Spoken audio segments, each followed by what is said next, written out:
Hola, soy Silvia Salinas y una vez más les saludo desde Bolivia. Creo que no hay futuro sin innovación. Desde esta convicción, hoy sigo la aventura de este programa en el que deseo confluyan mi ser y quehacer como antropóloga y activista por los derechos y mi rol dirigiendo Catalítica, una empresa dedicada a promover la innovación social y organizacional. ¿Pero qué es Futureando de manera breve?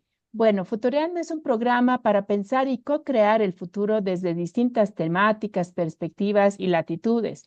Es una invitación para hacernos protagonistas de un futuro de bienestar, de crecimiento y sostenibilidad desde y para las personas.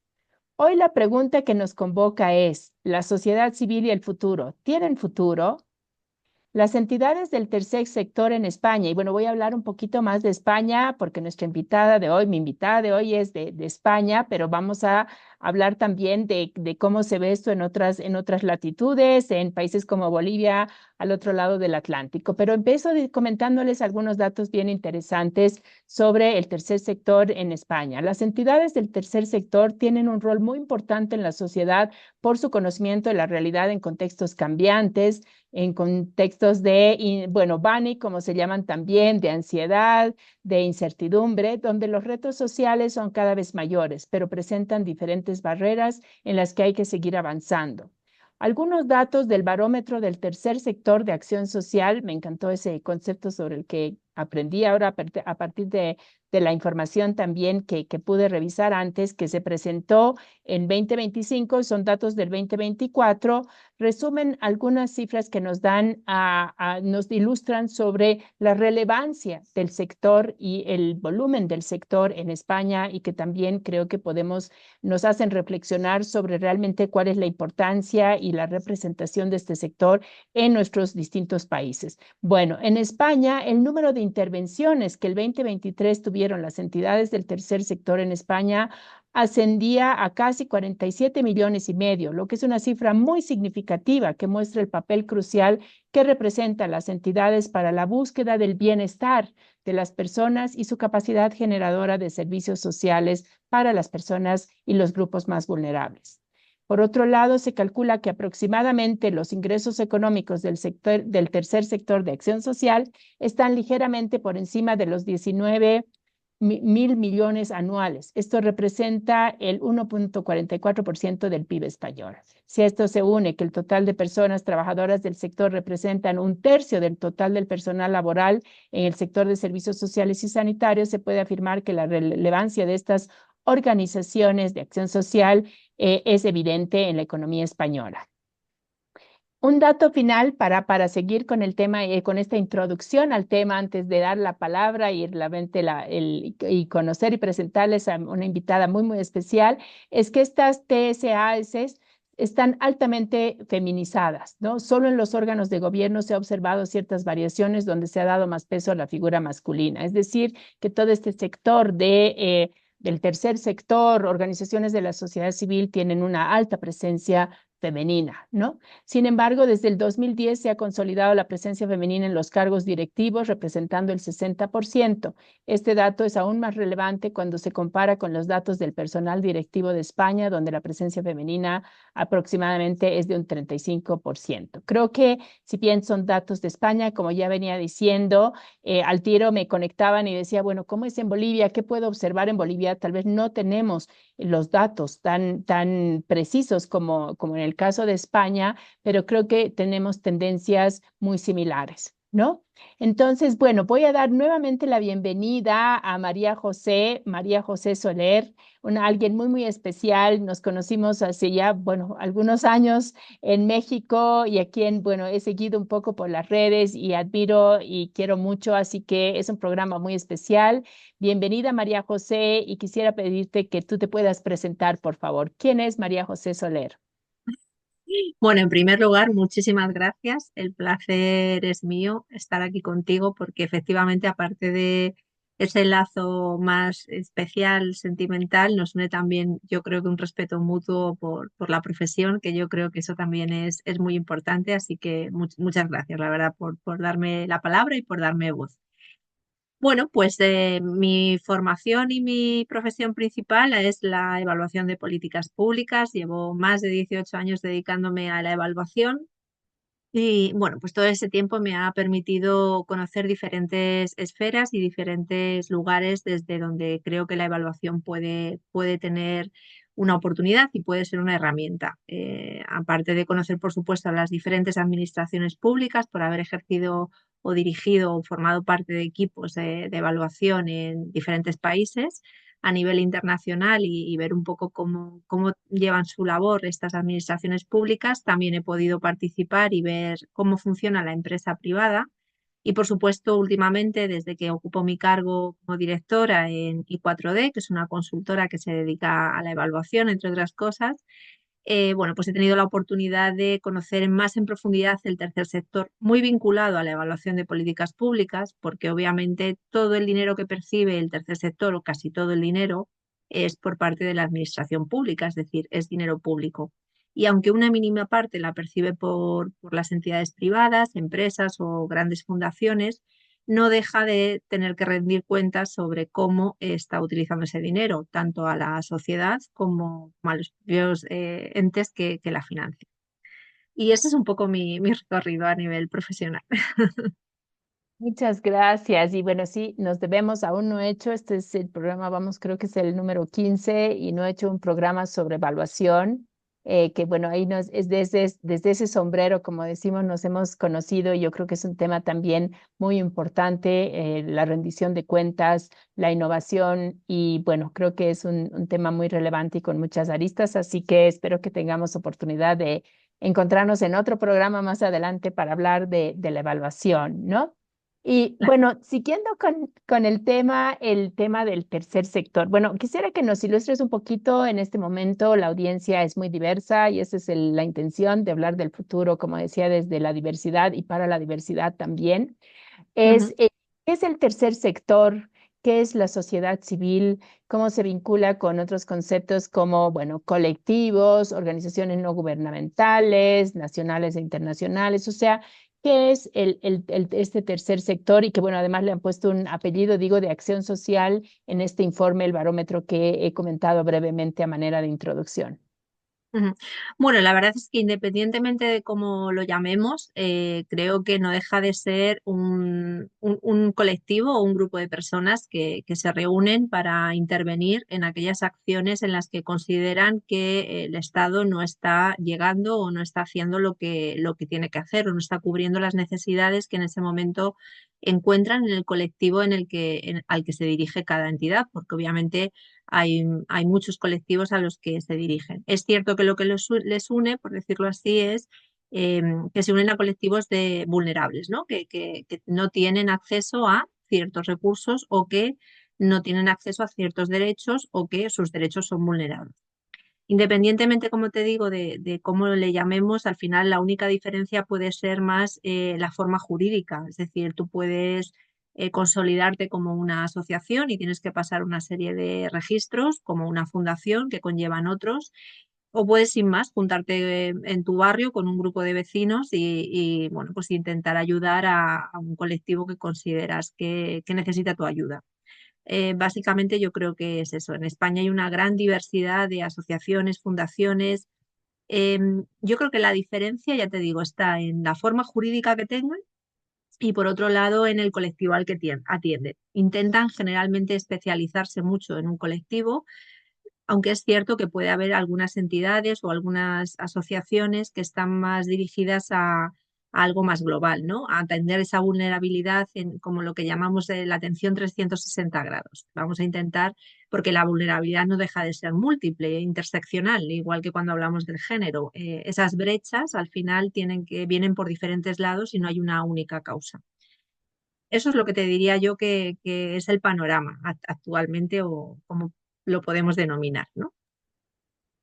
Súper, bueno, me hiciste recordar justo en la anterior entrevista, hablamos sobre el rol justamente de la ciudadanía, de los grupos en relación al tema del agua y saneamiento, sobre todo en Latinoamérica, donde la brecha realmente de acceso, calidad del agua y todas las distintas problemáticas y temáticas que tienen que ver con el agua, pues es enorme en términos de urbano y rural, por ejemplo, ¿no? Entonces, sí, y bueno, en Bolivia siempre decimos que aquí nos organizamos por todo y por nada, ¿no? Y hay Entonces creo que sí es algo muy, muy importante y como tú dices, ante la debilidad y en muchos casos la ausencia del Estado, sobre todo en lugares remotos, en lugares poco poblados, etcétera, pues son estas organizaciones en cualquier forma, como tú dices, jurídica, las que suplen al Estado y, digamos, compensan un poco las brechas, las desigualdades, las inequidades, las injusticias, ¿no? Así que tienen un rol. Y en ese sentido, viendo el contexto un poco actual y pensando en el futuro, ¿cuál dirías que es la importancia de estas organizaciones de la sociedad civil, tercer sector, ONGs hacia adelante? ¿Cuál es y qué lugar deberíamos darles, digamos, en relación a eso, a la construcción de un futuro de mayor bienestar, sostenibilidad y crecimiento? Ujú. Bueno, yo creo que su labor es muy importante. Al final, como has dicho, has citado al barómetro, tienen la capacidad de atender de manera inmediata los problemas y además de una manera cercana. Una de las características es que el tú a tú siempre pues, facilita que por un lado, ese colectivo o esa persona se acerque más a la asociación porque eliminas toda la burocracia que hay detrás de las administraciones y que la ayuda que necesitan se reciba de manera más inmediata. Entonces, el papel es fundamental. Además de que conforme va cambiando esa situación de vulnerabilidad o los contextos sociales y políticos en los que vemos que día a día aparece una nueva situación difícil que hace que ciertas personas se vean inmersas en una problemática, ese actuar con esa inmediatez, yo creo que es algo bueno, pues muy característico y muy fundamental que hace que su papel esté muy fortalecido y que sea necesario que sigan avanzando y que sigan actuando y que sigan estando ahí. Por eso tanto dinero que se le destina para ellas, ¿no? O sea, al final es normal que la administración pública conceda estas subvenciones porque es necesario para que puedan subsistir y para que puedan seguir realizando su labor. Entonces, el papel fundamental. Hacia el futuro, yo creo que también es importante en este caso hablar de la profesionalización. Es decir, yo lo que veo, lo que entiendo es que su labor es fundamental, tienen una intención buenísima e intentan ayudar, ese es el papel y lo que les mueve, pero las personas que hay detrás de esas entidades, en la gran mayoría, no todas, obviamente, no cuentan con equipos profesionalizados o se dirigen mucho a la intervención. Es decir, tú puedes encontrar grandes profesionales de trabajo social, psicología, todas las carreras o profesiones que se dedican más a la intervención y hacen una gran labor, pero al no tener detrás un equipo profesional, un equipo técnico, un equipo de coordinación, puede llegar a ser un problema, porque pueden llegar a perder fondos al no saber gestionarlos, al no saber justificarlos. En muchos casos yo también detecto que no tienen la capacidad de identificar en concreto algunas cosas porque no tienen esa capacidad de hacer diagnósticos precisos para luego poder intervenir. O sea, ese levantamiento de información que se necesita a la hora de cualquier intervención, ese marco lógico, el por qué voy a hacer esto, cuáles son mis objetivos.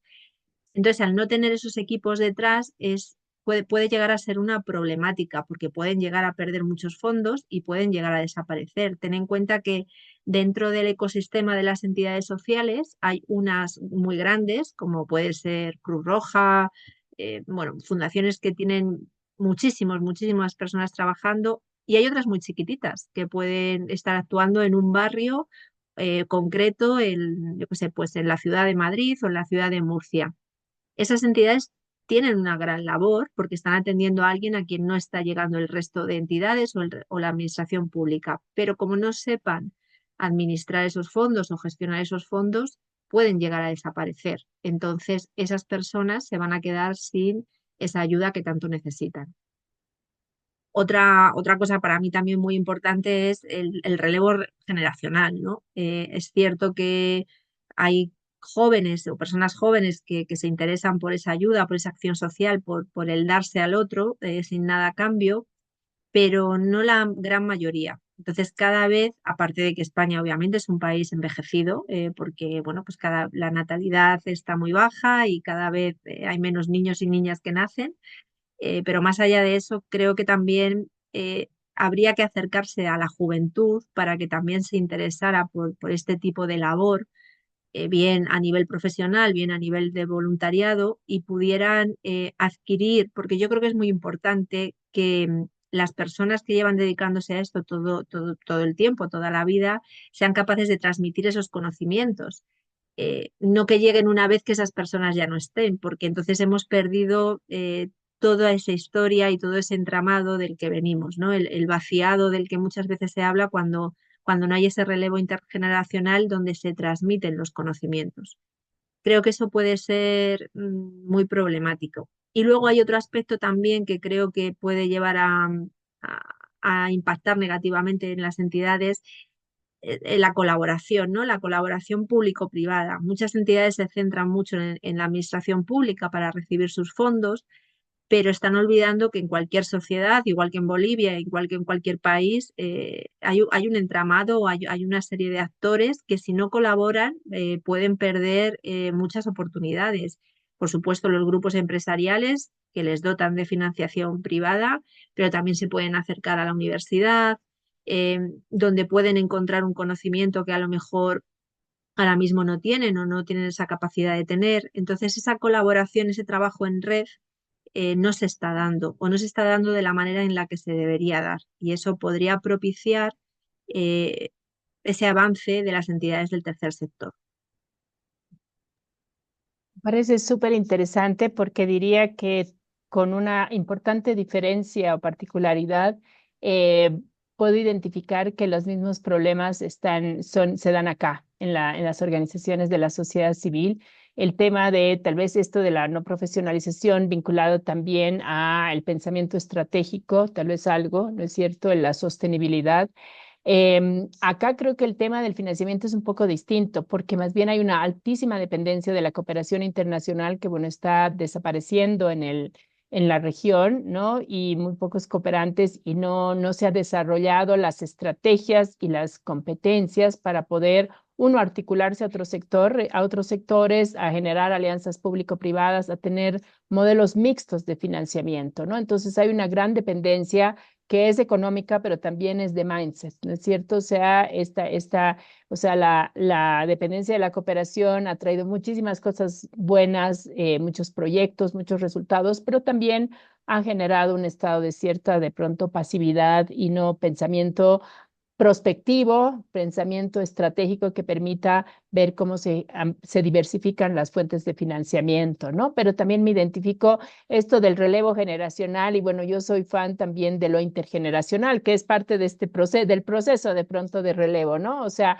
como de una manera horizontal, creo que hay un cambio también de chip, porque antes decíamos, bueno, pues las y los mentores, porque tienen más edad, yo creo que ahora con el avance de la tecnología es mucho más horizontal, porque realmente podemos aprender las y los unos de los otros y hacer, y digamos, tomar ventaja de estas visiones, perspectivas, edades diferentes, ¿no? O sea, la diversidad, te comentaba informalmente que tuve una entrevista con alguien también de España sobre la diversidad en los equipos, ¿no? Y la diversidad, me pareció interesante una distinción, la diversidad, porque todas y todas las personas en sí somos diversos, o sea, que somos únicos, únicas, y eso compone los equipos, pero también la diversidad cognitiva, ¿no? O sea, cuáles son los modelos y cómo es nuestra manera de ver las cosas que puede aportar a soluciones. Entonces, me parece muy interesante también escuchar que esta idea de todavía existen dificultades de conexión, el trabajo en silos, de pronto por ahí latente la competencia como todavía un paradigma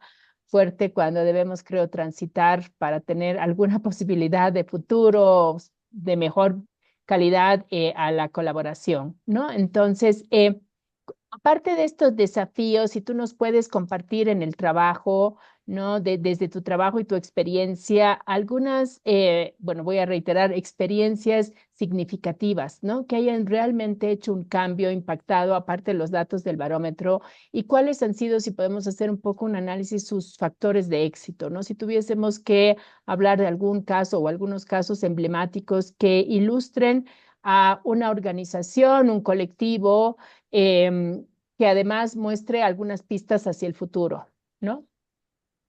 Bueno, yo creo que sí, sí que los hay. Se me ocurren un par, y yo creo que estas entidades o sea, están yendo hacia otro lugar, pero porque creen que es necesaria la profesionalización. Al final, ten en cuenta que se trata de fortalecer. Tú fortaleces de alguna manera, da igual de la entidad que estemos hablando, pública, privada. Si tú crees en la necesidad de adaptación y de fortalecimiento, vas a buscar esos mecanismos para adaptarte mejor al contexto. Se me ocurre, por ejemplo, implementar enfoques de innovación, implementar enfoques de género, de diversidad, como bien acabas de decir.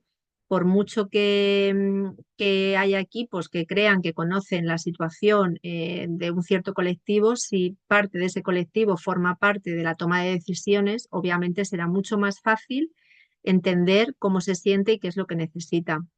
Em, y fíjate, y se hace desde entidades más bien pequeñas tirando a medianas.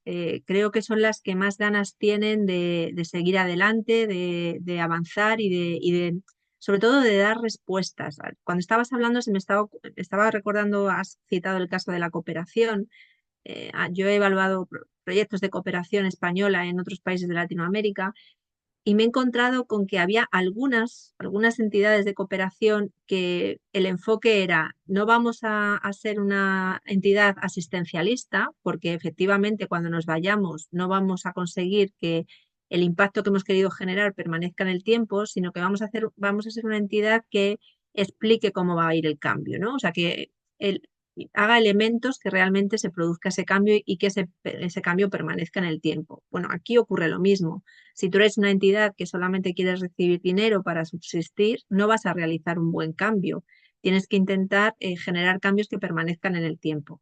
Y ya te digo, hay algunas entidades incluso que están hablando de este enfoque multisectorial o interseccional, perdón, de la vulnerabilidad, que es muy interesante porque antes estaba todo muy encorsetado. Pues atendemos al colectivo LGTBI, atendemos al colectivo de etnia gitana, atendemos al colectivo mujeres y ya. No, pero es que la vulnerabilidad viene por varios caminos. Yo creo que ese es el camino. O sea, implementar enfoques novedosos, innovación, género, todos estos enfoques que nos permiten ir cambiándonos las gafas, como cuando hay sol y te pones unas gafas de sol y estás leyendo y te pones una gafa de lectura, pues ese cambio de gafas creo que es muy importante y sobre todo fortalecer la entidad independientemente de que sea una entidad del tercer sector, es decir, profesionalizarla. Yo sé que a veces puede quedar un poco mal cuando yo hablo de profesionalización porque me pueden decir, pero yo soy un profesional, sí, sí, por supuesto. O sea, yo no dudo de que las personas que estén en las entidades del tercer sector son profesionales y además muy buenos, insisto, porque hacen una labor increíble, pero necesitan ese fortalecimiento que viene de la mano de generar diagnósticos, planificar mejor, realizar estrategias y sobre todo esa flexibilidad de cambio, ¿no? Porque cuanto más organizado y más estructura tengas dentro de tu entidad, más te va a permitir hacer los cambios que se requieren conforme va pasando el tiempo. Ahora, si no tienes ningún objetivo, si no tienes ninguna a dónde llegar, van a ir pasando los cambios y te van a ir atropellando, ¿no? Como un elefante en una cacharrería. Entonces, creo que es muy importante. Y algunas lo están haciendo, como te digo, pocas, pero lo están haciendo.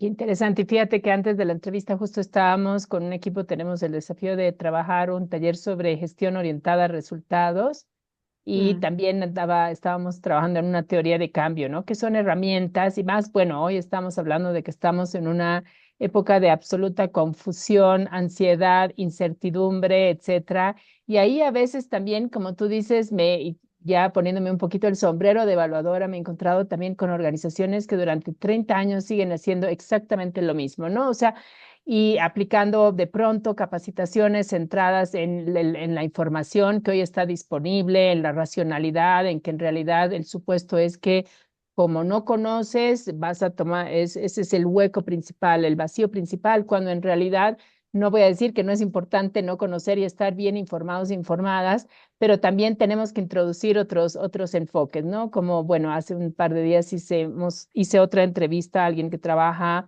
economía del comportamiento, ¿no? Y ahí todo el tema de cuando yo leí y dice que nada más 1% de las decisiones las tomamos en realidad con nuestros procesos neuronales, diríamos conscientes o no sé si racionales, sino, y el 99% tiene que ver con intuición, con historia, con nuestros sesgos y todo. Eso no es ni malo ni bueno, solamente que en general no tomamos en cuenta esta otra parte a la hora también de incorporar la subjetividad en un aspecto que debemos introducir en nuestras estrategias si queremos lograr cambios y cambios sostenibles, ¿no? O sea, entender que las decisiones económicas, financieras y cualquier decisión tiene que ver mucho con normas sociales, normas de género, bueno, todos estos aspectos que no calzan precisamente con la idea de personas que tomamos básicamente idea en las decisiones por argumentos racionales o digamos con el apoyándonos básicamente en los procesos neuronales, ¿no? Entonces creo que a veces hay esta pregunta de, bueno, y se han preguntado qué cambios están logrando, cómo están logrando los cambios, cuáles son los factores de éxito, ¿no? Y tal vez ese también ha sido y es a veces un poquito el efecto de la cómoda dependencia de la cooperación internacional, ¿no? Entonces ahorita yo me conecto mucho con esta idea de profesionalizar, que no tiene que ver con que si eres o no profesional, sino la manera de hacer las cosas, la rendición de cuentas, la innovación, hacerte responsable no del número de actividades, sino de los resultados que estás o no generando, de la capacidad de responder a un contexto altamente desafiante, altamente competitivo y complejo, y que si no estás yendo en el camino, tomar decisiones. Yo ahí siempre critico que a veces se hacen teorías de cambio que nada más se quedan como un anexo del documento y que cuando va la evaluadora y les dice, ¿y dónde está el documento del proyecto, del programa? Y ahí está donde está. ¿Y alguna vez han vuelto a mirar esta teoría de cambio? Nunca, ¿no? O sea, los procesos de aprendizaje de las organizaciones, de reacción, etcétera, de toma de decisiones basadas en evidencia. Así que creo que ahí sí es un mensaje muy, muy potente. Y tal vez conectando con el tema también de la innovación, o sea, este es un programa que, ¿no? Y Catalítica es una organización que busca impulsar y catalizar la innovación desde y para las personas, ¿no? Ese es nuestro foco. Eh, ¿Podrías comentar algún ejemplo interesante donde una organización del tercer sector haya generado una propuesta innovadora que además se haya podido de pronto replicar, escalar y que sea sostenible para resolver algún problema, digamos, o situación de los sectores más vulnerables? Ujú. Bueno, pues ahí te voy a hablar de la que más conozco, que, que es la Asociación Inicia. Yo o sea, yo formo parte de la consultora, pero por supuesto en esta labor social que todas intentamos hacer, colaboro con esta asociación y formo parte de la junta directiva, que en España son cargos que no reciben remuneración, solamente recibe remuneración la parte más técnica. A mí me parece bueno, también te tengo que comentar, cuando has dicho innovación, claro, lo primero que hay que preguntarse es qué entendemos por innovación, que creo que eso es la primera pregunta que nadie se hace. Y cuando yo me hice esa pregunta, me di cuenta de que dependía a quién preguntase, así iba a encontrar una respuesta u otra, cosa que me sorprendió bastante.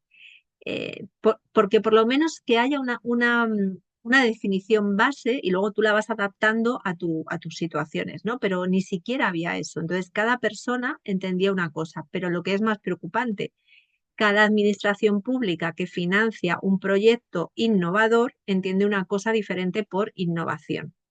Entonces, eso complica muchísimo que lo que tú quieras hacer desde tu entidad realmente estés segura de que sea innovador, porque ¿quién te dice que no lo es? Si depende de hacia dónde vayas, así te van a decir una cosa o la otra. Dicho esto, la asociación inicia a través de una subvención que consiguió en el Ministerio de Derechos Sociales y Agenda 2030, muy enmarcado en los ODS, que eso también creo que bueno, pues es preocupante, ¿no? Porque ahora la innovación se está relacionando mucho con los ODS, cuando los ODS surgen por otro motivo y tienen otra finalidad y tienen otro objetivo, ¿no? Pero bueno, sacan una convocatoria donde puntúa muchísimo el tema de la innovación y ahí es donde se crea un laboratorio, el laboratorio ODS Lab. Creo que es muy innovador por varios motivos. Primero, por cómo se trabajó el objetivo del laboratorio, que es generar ideas de manera conjunta, colaborativa y participativa, con un escenario de 140 entidades de diferentes sitios. Ahí está la universidad, empresa privada, la administración pública, incluso personas que están interesadas y no pertenecen a ninguna entidad concreta. 140 que generasen dos ideas. Bueno, se generaban seis, se testaban dos.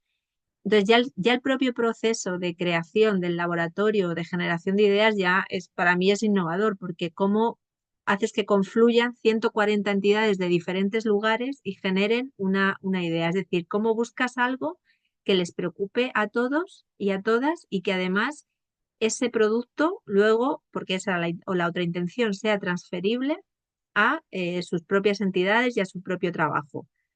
La metodología de co-creación fue estupenda, además utilizando medios tecnológicos, por supuesto, para poder generar esas entrevistas o esas reuniones donde se hacían hackathon, se utilizaba, bueno, todo tipo de herramientas tecnológicas para poder converger y que la conversación llegara a buen puerto.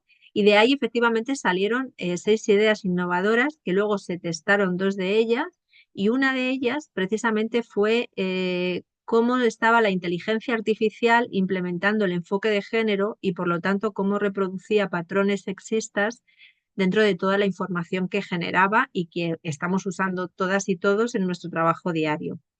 Otro estaba muy relacionado con mi campo, pero yo no intervine, lo prometo, fue cómo las entidades del tercer sector, previamente a desarrollar un proyecto, valoran si ese proyecto va a alcanzar al menos el objetivo de no reproducir también patrones sexistas o conductas sexistas, porque obviamente en España todavía sigue habiendo una desigualdad bastante importante. En cualquier aspecto de la sociedad en la que mires, las mujeres siguen estando por debajo de los hombres. Empleo, educación, acceso a recursos, acceso a vida y ocio libre, hay tiempo libre.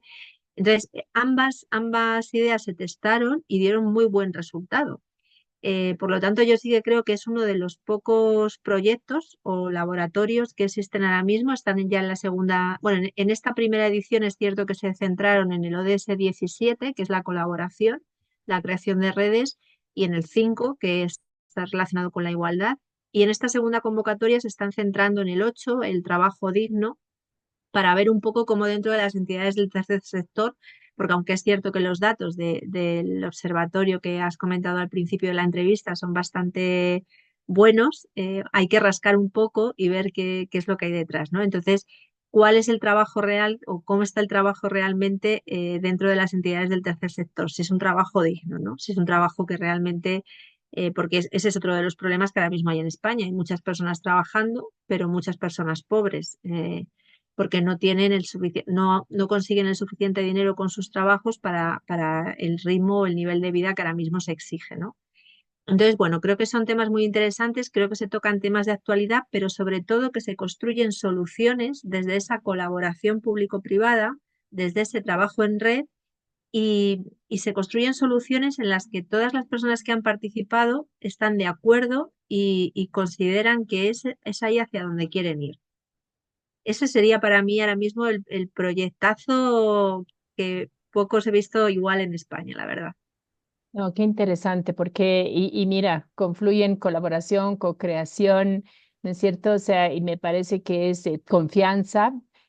Bolivia salió como uno de los países más desconfiados de la región. Creo que es un tema clave para trabajar realmente y poder impulsar la colaboración en contraposición a la competencia, que pues tiene un camino tal vez más rápido y acelerado, pero corto, ¿no? Entonces, no, qué interesante y muy inspirador. De verdad, yo aprovecho también las ideas que se comparten acá. Creo que ha habido un ejercicio, bueno, han habido más pequeños ejercicios, pero me parece esto más un ejercicio que puede hacerse de mayor envergadura, donde articules realmente a los distintos actores, ¿no es cierto? Y puedas eso, además, construir consenso, que es algo también muy importante que tiene, le da pues legitimidad y bueno, aporta la gobernabilidad. Bueno, podríamos seguir realmente hablando sobre los beneficios, pero qué interesante realmente. Y me hiciste recuerdo con lo de la inteligencia artificial, hace unos días tuvimos un pequeño taller, lo hicimos de manera innovadora, hicimos en un micro tradicional, antiguo, de los que ya no funcionan, con 20 Ujú. personas y fuimos haciendo pequeños talleres. Bueno, porque además en Bolivia en enero hay en Bolivia, en La Paz, en realidad, una feria de la miniatura de la abundancia. Entonces, bueno, y una de las paradas, porque eran 3 microtalleres, era sobre la inteligencia artificial y su uso desde para las personas, entraban las personas. Y uno de los temas que vimos en los ejercicios fue justamente lo de los sesgos de género, ¿no? Y cómo, cuáles son los patrones y lo que te da la inteligencia artificial, porque pues ese es lo que el alimento que recibe. Así que creo que son temas también que nos conectan y desafíos. Mira, la verdad que siempre nos falta el tiempo y apenas es como una pincelada y pues uno quisiera seguir conversando, pero bueno, sí, los minutos son implacables, el reloj es implacable. Así que quiero darte un gracias enorme y si tienes unos segundos para un mensaje final que quieras dejar a la audiencia. Pues yo diría a la audiencia que es tan importante reflexionar, pararse antes de actuar, tan importante, y que eso lo vemos en todas nuestras facetas de la vida. Que no pase nada o que no haya noticias sobre que todo está bien no significa que todo está bien. Entonces, si queremos avanzar, si queremos ir hacia un futuro mejor y sobre todo si queremos realmente construir sociedades democráticas, sociedades libres, sociedades donde todas las personas tengan derechos y deberes, por supuesto, porque nadie está diciendo que no, si queremos eso, todas las personas tenemos que unirnos realmente y desde nuestros diversos lugares intentar avanzar y avanzar, por supuesto, con la innovación, con la evaluación, con el enfoque de género, todas estas cosas que parece que no son importantes, pero que son muy importantes. Y por supuesto, ayudar a las entidades del tercer sector en la medida en la que se pueda y que puedan realizar su trabajo, que como he dicho al principio, es una labor inmensamente importante. Muchísimas gracias de verdad por todos los aportes, por el generoso compartir. Y algo que quería puntualizar, además, es esta idea también de invitar a las organizaciones a mirarse hacia adentro. No creo que el poder, como en las personas, nace ahí y a veces lo olvidamos, a veces tenemos, ¿no? El bienestar de los equipos, la profesionalización, que haga sostenible. Está bien el compromiso, pero el compromiso no da de comer, no da bienestar. Entonces, creo que a veces es muy fácil hablar hacia afuera de las otras, los otros, los grupos vulnerables y no hacer una reflexión hacia adentro que también es muy importante para tener coherencia, para una mirada integral. Así que muchas gracias nuevamente, María José. Ha sido de verdad un gusto muy inspirador, muy reflexivo. Te agradezco de verdad por el tiempo, la predisposición a participar de este programa. Gracias a ti. Un abrazo muy fuerte. Otro de vuelta.